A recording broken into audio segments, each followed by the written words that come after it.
setiap hari seperti embun pagi sejukkan hati. Ucapkan syukur, Tuhan Yesus baik, biar kita tabur perkataan yang baik. Tuhan sediakan kebutuhanku, Dia akan cukupkan semua yang ku perlu. Dia sembuhkan semua sakitku, berikan damai sejahtera yang lampaui akalku. Tuhan buka jalan, pimpin semua langkahku. Dia tiang awan dan tiang apiku. 1 Tawarik 2 ayat 1 sampai 55, demikian firman Tuhan. Inilah anak-anak Israel: Ruben, Simeon, Lewi, Yehuda, Isakar, Zebulon, Dan, Yusuf, Benyamin, Naftali, Gad, dan Asher. Anak-anak Yehuda ialah Er, Onan, dan Shelah, 3 orang, yang lahir bagi dia dari anak perempuan Shua, perempuan Kanaan itu. Tetapi Er, anak sulung Yehuda itu, adalah jahat di mata Tuhan, maka ia membunuhnya. Tamar, menantu perempuan Yehuda, melahirkan baginya Peres dan Zerah. Semuanya anak-anak Yehuda ada 5 orang. Anak-anak Peres ialah Hezron dan Hamul. Anak-anak Zerah ialah Zimri, Etan, Heman, Kalkol, dan Dara. Semuanya 5 orang. Keturunan Karmi ialah Ashar, yang mencelakakan orang Israel karena ia tidak taat dalam hal barang-barang yang dikhususkan itu. Keturunan Etan ialah Azaria. Anak-anak yang lahir bagi Hezron ialah Yerahmeel, Ram, dan Kelubai. Ram memperanakkan Aminadab, dan Aminadab memperanakkan Nahason, pemimpin Bani Yehuda. Nahason memperanakkan Salma, dan Salma memperanakkan Boas. Boas memperanakkan Obed, dan Obed memperanakkan Isai. Isai memperanakkan Eliab, anak sulungnya, dan Abinadab, anak yang kedua.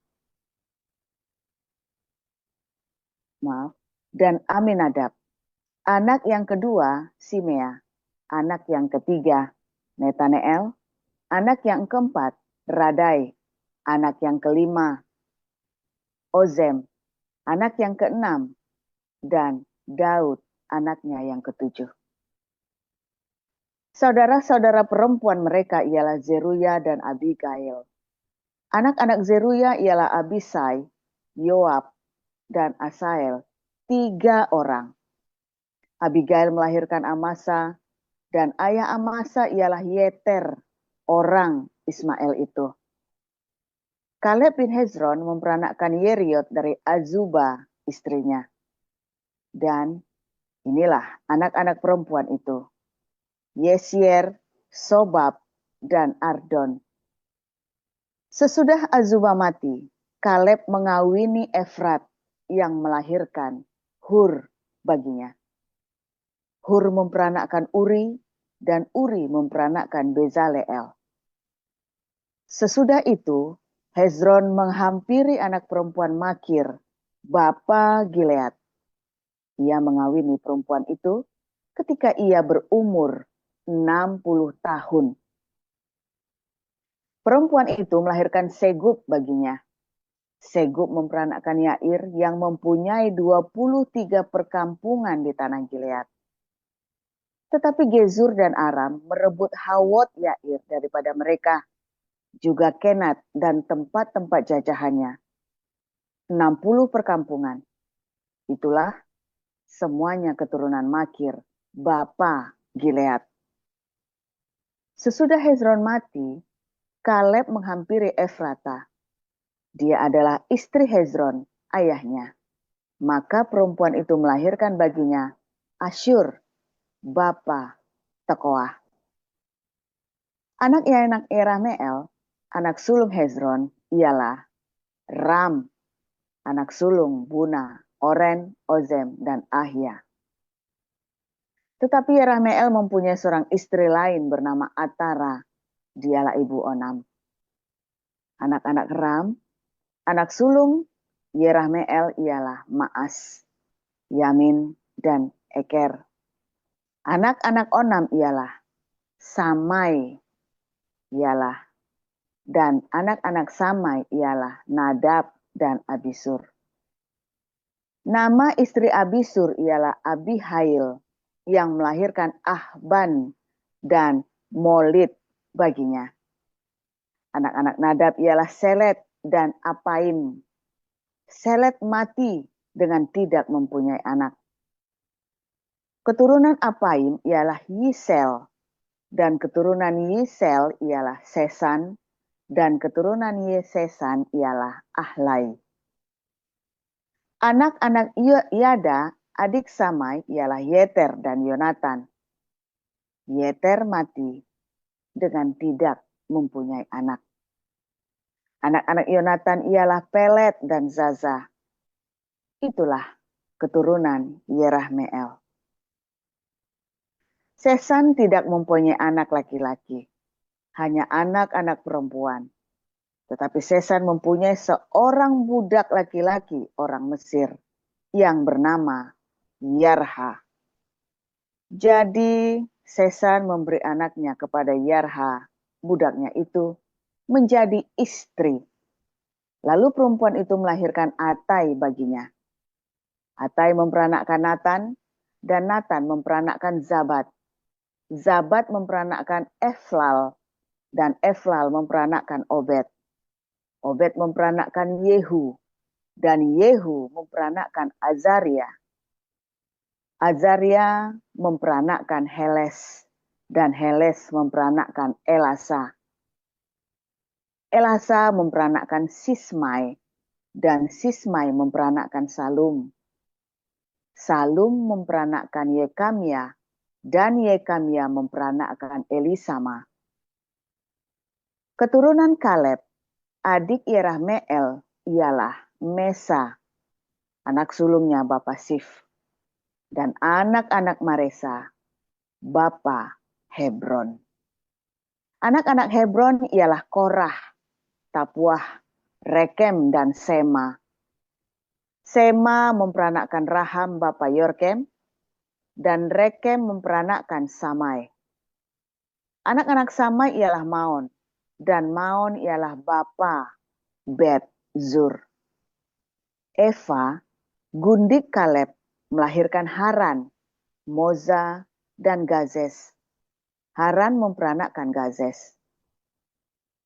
Anak-anak Yohdai ialah Regem, Yotam, Gesan, Pelet, Eva, dan Saaf.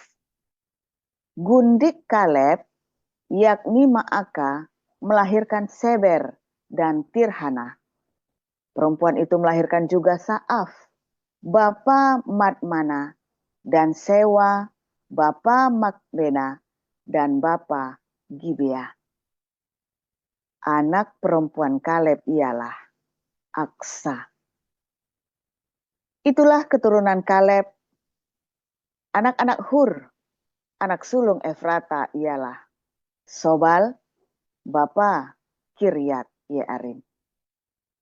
Salma, bapa Betlehem, dan Harel, bapa Ged-Gader. Sobal, bapa Kiryat Yearim, mempunyai keturunan yakni Haru dan setengah orang Manuhot. Dan kaum-kaum Kiryat Yearim ialah orang Yetri, orang Puti, orang Sumati, dan orang Misrai. Dari mereka inilah berasal orang Zora dan orang Esitaol. Keturunan Salma ialah Bethlehem, orang Netofa, Atarot Bet Yoab, dan setengah orang Mahnati, yakni orang Zori. Dan kaum-kaum para ahli surat yang diam di Yabes ialah orang Tirati, orang Simati, dan orang Sukati. Mereka itulah orang Keni, keturunan Hamad, bapa keluarga Rekab. Demikian. Lukas 3 ayat 1 sampai 38. Dalam tahun ke-15 dari pemerintahan Kaisar Tiberius, ketika Pontius Pilatus menjadi wali negeri Yudea dan Herodes raja wilayah Galilea, Filipus saudaranya raja wilayah Iturea dan Trachonitis, dan Lisanias raja wilayah Abilene. Pada waktu Hanas dan Kayafas menjadi imam besar, datanglah firman Allah kepada Yohanes, anak Zakaria, di padang gurun. Maka datanglah Yohanes ke seluruh daerah Yordan dan menyerukan, "Bertobatlah dan berilah dirimu dibaptis, dan Allah akan mengampuni dosamu."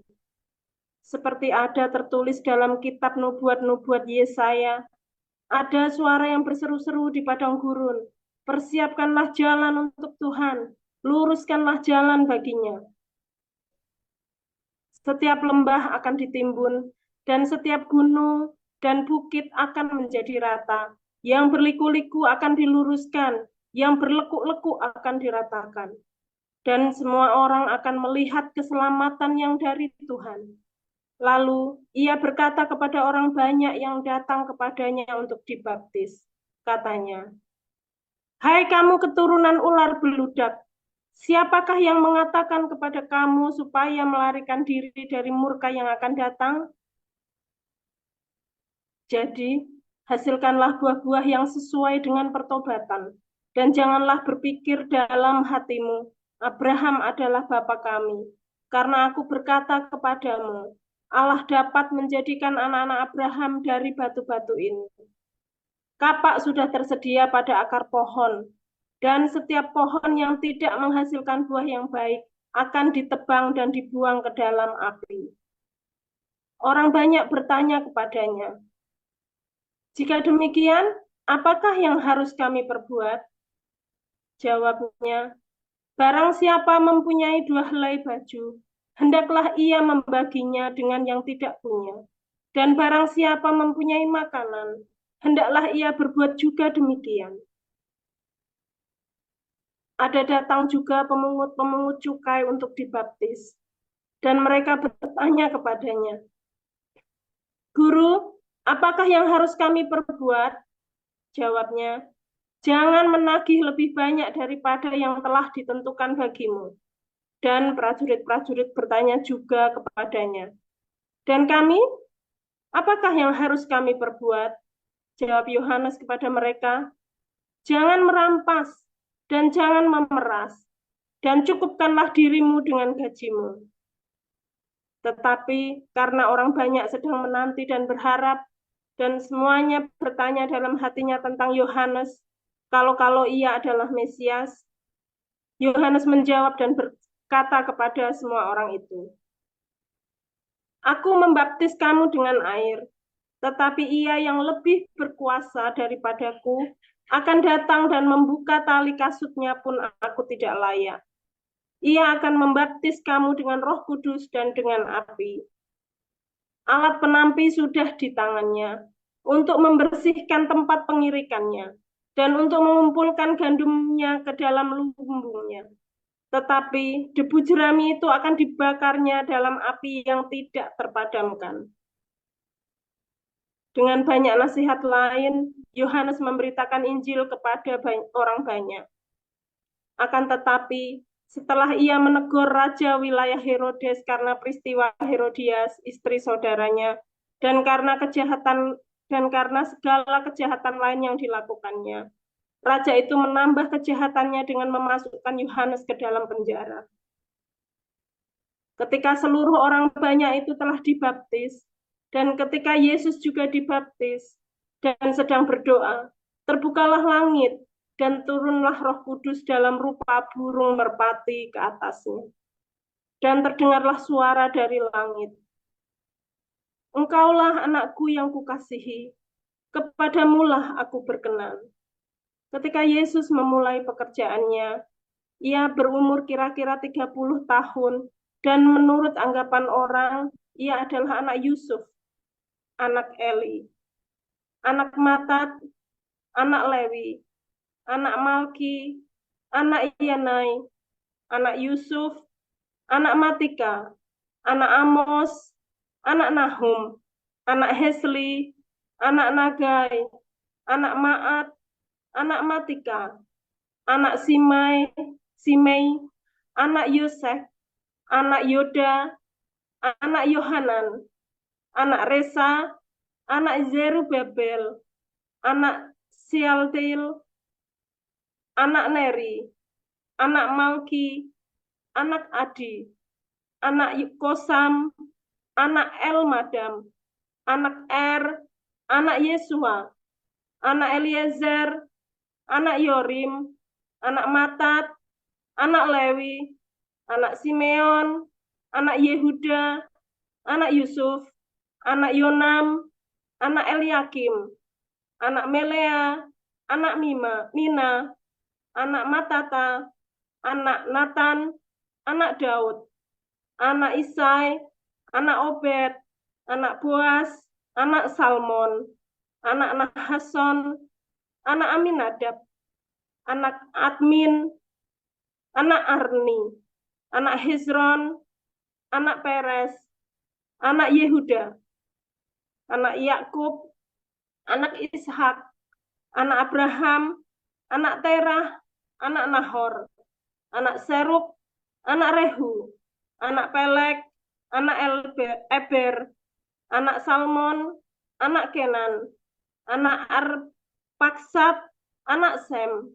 anak Nuh, anak Lamek, anak Metusalah, anak Henoch, anak Yared, anak Mahalalil, anak Kenan, anak Enos, anak Set, anak Adam, anak Allah.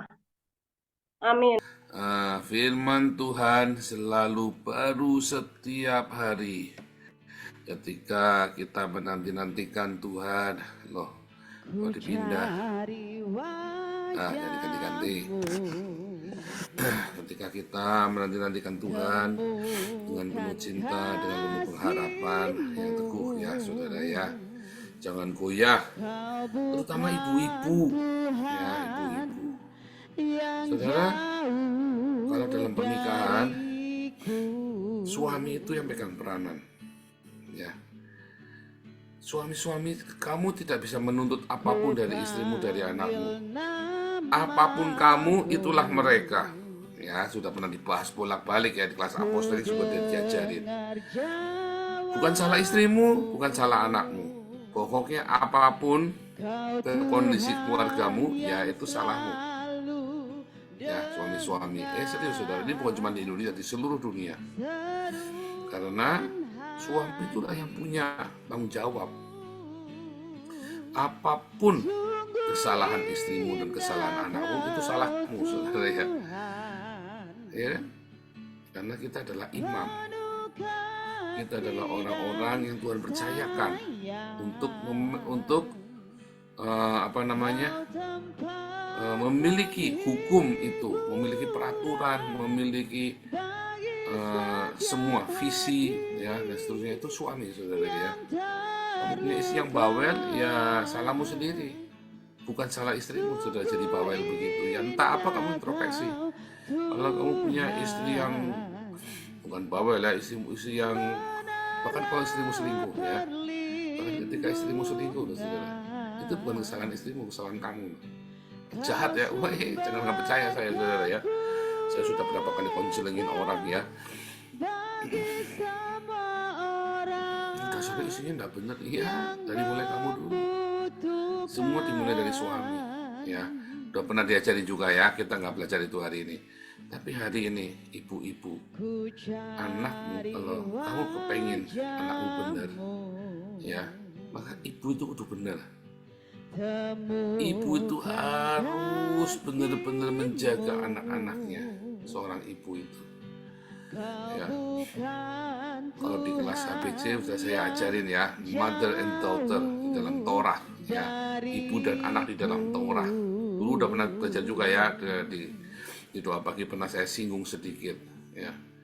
Saudara, kalau di dalam dunia Arab, perempuan itu nomor 17, saudara ya, nggak kepake perempuan itu. Kamu cuma penghuni neraka paling banyak perempuan. Kasihan nih kalian. Kalau gitu ngapain kalian diciptakan ya, saudara, kalau cuma buat jadi pemuas syahwat lelaki dan masuk neraka doang, ya. Tetapi kalau di dalam Alkitab, ya, kalau di Arab, perempuan itu pemuas syahwat lelaki, dan kamu bikin laki-laki sial. Kamu bikin laki-laki sial nggak bisa masuk surga tuh, gara-gara rambutnya kamu tuh, kalau bulu keteknya jatuh gitu ya. Kamu laki-laki yang lihat itu masuk neraka gara-gara kamu itu, saudara. Gara-gara bulu ketek borontok gitu ya, ketombean misalnya. Ngeliat bulu ketekmu lalu dia tegak berdiri lalu berfantasi, wah itu gara-gara kamu tuh, saudara, masuk neraka tuh. Padahal kamu sholatnya sehari 10 kali, ya rapet semuanya kayak mumi ya, saudara, dikerudungin. Tapi kalau di dalam Alkitab, di dalam tradisi Yahudi, para wanita ini yang menentukan nasibnya suatu bangsa Israel. Para perempuan inilah yang menentukan kepemimpinan di Israel, saudara. Makanya perempuan-perempuan ini selalu disebut dari gundiknya, dari siapa ya. Kalau dalam silsilah Arab itu semoga cuma disebutin nama satu-satu. Kalau di dalam Alkitab perempuannya disebut, saudara. Apalagi kalau ada kasus khusus, ya, seorang pelacur bernama pelacur ya, Rahab, ya kan, Tamar disebut, saudara ya. Perempuan asing, perempuan Moab, Ruth disebut, saudara. Di dalam tradisi Yahudi, perempuan-perempuan ini juga memegang peranan penting terhadap keberhasilan suatu bangsa. Mulai dari Hawa, ya. Saudara pikir kalau Hawa tidak memberikan buah pengetahuan itu kepada Adam, emang masih ada manusia di muka bumi ini, saudara? Nggak ada, saudara. Ya. Nggak mungkin Adam itu bisa tahu bagaimana caranya beranak, saudara ya, kalau bukan karena Hawa memberikan buah pengetahuan, ngambil resiko. Hawa mengambil resiko. Kalau bukan karena istrinya Musa, udah mati itu Musa, saudara, mau dibunuh sama malaikat gara-gara anaknya nggak disunat, ya kan? Kalau bukan karena ibunya Musa dan kakaknya Musa, Miriam, Yokebed dan Miriam, nggak ada bangsa Israel hari ini, saudara. Nggak ada. Kalau bukan karena Sarah, nggak ada bangsa Israel. Bahkan kekristenan pun tidak ada kalau bukan karena Sarah, saudara. Tidak ada kekristenan, ya kan? Kalau bukan karena Maria, ibu Yesus, kalau bukan karena seorang Elizabeth, ya, yang bersaksi meneguhkan hati Maria supaya tetap mau mengandung Yesus, ya kan, diberikan kekuatan kan oleh Elizabeth. Kalau bukan karena seorang bernama Yudit di dalam surat Makabe itu ya, tradisi Yahudi, maka Israel sudah punah orang Yahudi ini, saudara. Ya, karena si Yudit ini kan ceritanya kan nyembelih panglimanya musuh kan, dia datang di Sedius sembelih panglimanya musuh, saudara ya. Sama Yudit seorang perempuan, gila berani ya saya. Wanita-wanita itu sangat penting. Anda lihat raja-raja Israel, ya, ibunya adalah ini, disebutkan nama ibunya adalah ini, ia adalah yang jahat begini-begini, maka rajanya jahat, saudara. Ibu-ibu, ya, ayo jaga hidupmu, supaya keputusan, perkataanmu, tindakanmu adalah tindakan yang di dalam Tuhan. Nanti anakmu akan melihat kamu tidak susah mendidik anakmu. Karena hidupmu tidak benar, maka kamu kudu teriak-teriak mendidik anakmu, saudara. Waktunya makan kamu mainan mahjong, saudara ya. Siapa di sini kalau lagi makan, jamnya makan, anaknya lagi bayi ya. Bayangin itu, saya dulu kan tinggal di daerahnya Apeng itu ya. Saya dulu tinggal daerahnya sana, daerahnya Apeng, saudara. Jamnya makan, anaknya mau makan kelaparan, ibunya mainan mayong, saudara, mainan kartu, mainan ceki, saudara. Edan nggak? Gila, anaknya lapar sampai nangis ya. Sehingga sampai gede-gede gitu ya. Aduh, gimana anak itu nggak berontak sama orang tuanya, ya kan? Wah, jamnya ya anaknya harusnya tidur jamnya tidur siang, diajak belanja di pasar baru, saudara. Wah, siang-siang hari bolong kepanasan sama anaknya nyengir begitu ya, kasihan ya. Sampai ngantuk-ngantuk cekluk-cekluk begitu. Aduh, kasihan, saudara ya. Ibu-ibu, perhatikan anak-anakmu, karena kamu punya waktu. Jangan malah sibuk belanja, jangan malah sibuk ngerumpi. Ibu-ibu, jangan suka ngerumpi, minggir, jangan deket-deket tetangga. Beneran ya, jangan deket-deket tetangga. Tapi bukan harus jauhin musuhnya, bukan. Maksudnya jangan tiap hari nangga, ya kenal saja. Ya, hati-hati. Kamu pergi ke tetangga lebih banyak ruginya daripada untungnya, kecuali kamu tukang kredit. Aduh, hati-hati. Tapi tukang kredit pun lebih banyak ruginya. Tetangga pada utang, pada tidak bayar. Ya, ibu-ibu, ingat-ingat Anda punya rumah. Kalau laki-laki itu bisa membangun sebuah rumah yang besar, kamulah yang membuat rumah itu menjadi nyaman untuk ditinggali. Ya, anak-anakmu pengen pulang ke rumah karena ada kamu di rumah. Jadi jangan malah kamu yang mau anaknya mau pulang ke rumah, malah kamunya ngacir kemana, saudara. Jangan. Ibu-ibu, biarlah kamu menjadi tempat kita pulang, ya kan? Dulu kita kan pergi ya, kita kan pindah-pindah rumah karena kepekerjaan. Anak saya nanya, rumah kita tuh di mana toh, Pak? Ya, saya sampai bingung jawabnya, rumahnya di mana. Kita pernah di Bali, pernah di Palembang, pernah di Jakarta, ya, pernah di Semarang, Salatiga, ya kan, di Dumai. Gimana cari rumah kita di mana, Pak? Sekarang jelas ya, saudara, ya, kita rumah kita nggak pindah-pindah. Ini paling lama kita nih ya, 7 tahun nggak pindah-pindah. Rumah kita di mana, Pak? Rumahmu itu di mana ada papa dan mama? Lah, rumahnya saya di mana? Rumah saya di mana ada istri saya, saudara.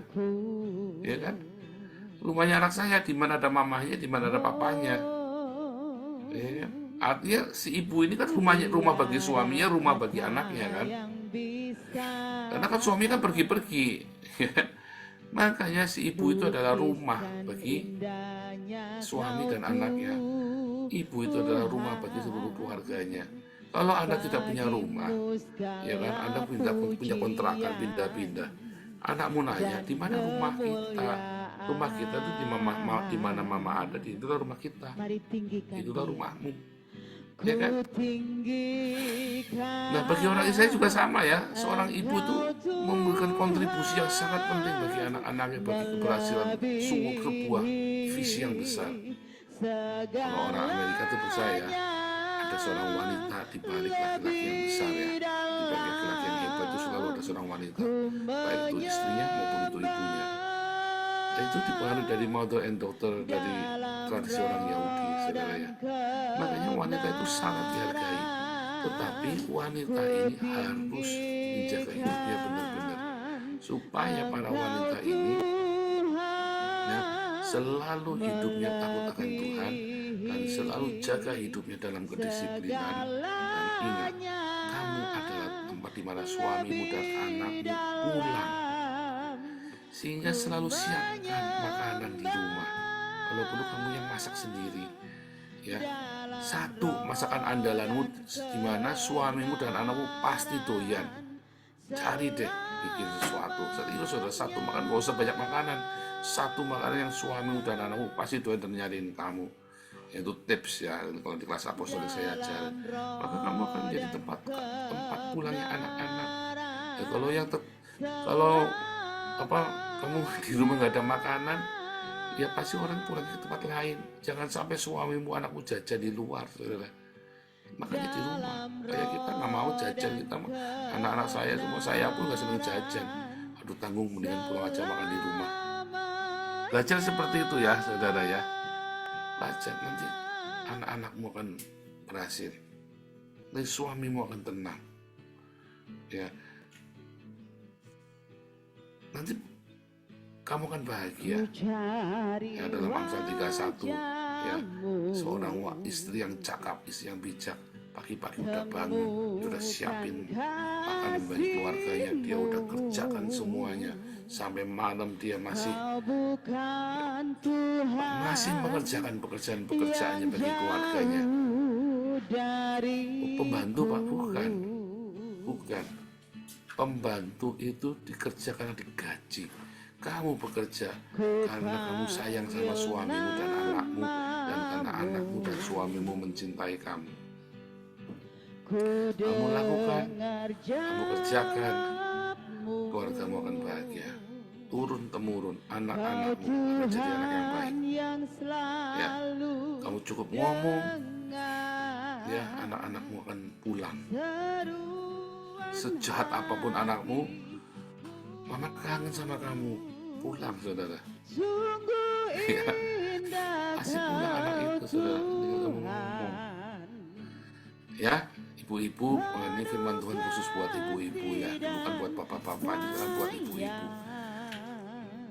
Pegang baik-baik firman Tuhan. Setiap hari ada satu lagu ya, di doa ibuku namaku disebut. Itu mami saya tuh, saudara ya. Kalau pagi dia pasti berdoa, dia berdoa satu-satu. Ya, berdoa buat suaminya, buat anak-anak yang disebut satu-satu, saudara ya. Dan itu memang betul, itu bukan retorika ya, saudara ya. Ketika kamu berdoa, jangan di dalam hati, saudara ya. Berdoa yang keras. Tuhan berkati suami aku, sambil nyanyi ya. Kalau udah nyanyi satu-satu doa syafaat ya. Disebut satu-satu, saudara. Sebutkan, ya. Sebutkan biar suamimu dengar, anakmu dengar. Bukan cari perhatian, bukan. Supaya mereka ingat bahwa mereka ada di dalam doamu setiap hari. Itu beneran, saudara, itu bukan retorika. Itu tugas seorang ibu, berdoa bagi keluarganya, bersyafaat bagi keluarganya. Oleh karena kesalehannya, seluruh keluarganya diselamatkan. Ya kan? Ya kan? Petrus bilang kan, oleh karena kesalehannya seorang wanita ini, seluruh keluarganya diselamatkan, saudara. Ya, ibu-ibu yang suaminya belum bertobat, doain tiap hari. Ya, lagi dibelai kepalanya malam, didoain, saudara ya, dalam nama Yesus ya. Papa doa dalam gitu, saudara ya. Anak-anak kalau lagi tidur dibelai kepala, dalam nama Tuhan Yesus berkati kamu ya, nak. Selalu gitu. Jangan lupa, kalau saya tiap pagi saya tengking semua ya, saya ikat semua kuasa-kuasa kegelapan, saya tolak semua, karena ribuan kutukan menempa saya, saudara ya. Saya tolak, saya batalkan semua kutuk jiwa. Saya tiap pagi doa perangan tuh ya. Ibu-ibu tiap malam datang belai kepalanya anak-anakmu. Tuhan memberkati kamu, nah, malaikat Tuhan menjaga. Itu, saudara ya. Lakukan tiap hari, keluargamu akan baik. Tuhan Yesus memberkati.